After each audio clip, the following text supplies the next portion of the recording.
আচ্ছা ভাবুন তো, পৃথিবীর সবচেয়ে গুরুত্বপূর্ণ সমুদ্রপথগুলোর একটি যদি হঠাৎ করে বন্ধ হয়ে যায়, তাহলে কি হতে পারে দেশের পরিস্থিতি।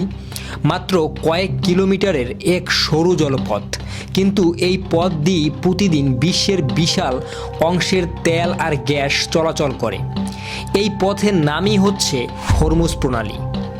এখন প্রশ্ন হলো, হরমুজ প্রণালী যদি বন্ধ হয় তাহলে আমাদের দেশ অর্থাৎ বাংলাদেশের কি হবে। অনেকে ভাবতে পারেন এটা তো মধ্যপ্রাচ্যের বিষয়, বাংলাদেশের সঙ্গে এর কোনো সম্পর্ক নেই, বা সম্পর্ক থাকলেও কতটুকু। আসলে সত্যিটা যদি আপনারা জানেন তাহলে অবশ্যই অবাক হয়ে যাবেন।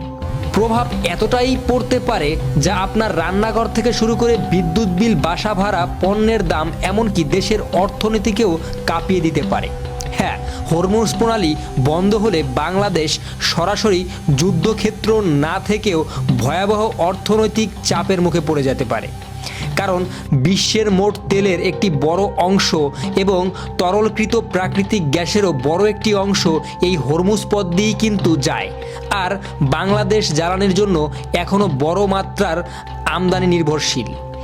মানে হরমুজ বন্ধ মানে শুধু আন্তর্জাতিক উত্তেজনা কিন্তু নয়, বাংলাদেশের জ্বালানি সরবরাহের উপরও কিন্তু সরাসরি প্রভাব পড়বে।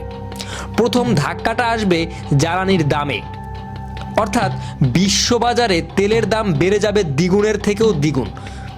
অর্থাৎ বাংলাদেশকে বেশি দামে ডিজেল, ফার্নেস অয়েল, অকটেন, এলএলজি সব কিনতে হবে।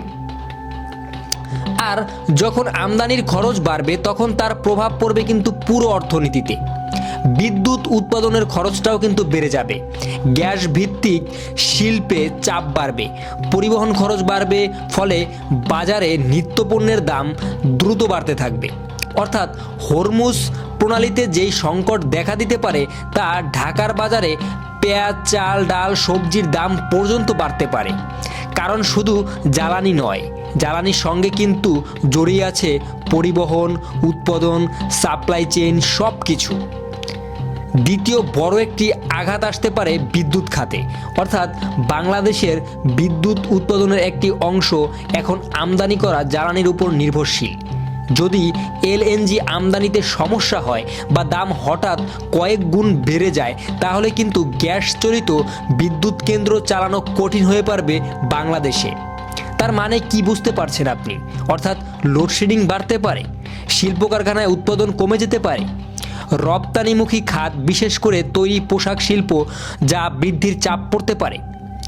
তৃতীয় ধাক্কা আসতে পারে ডলারের বাজারে। অর্থাৎ ডলারের বাজারে যদি ধাক্কা আসে তাহলে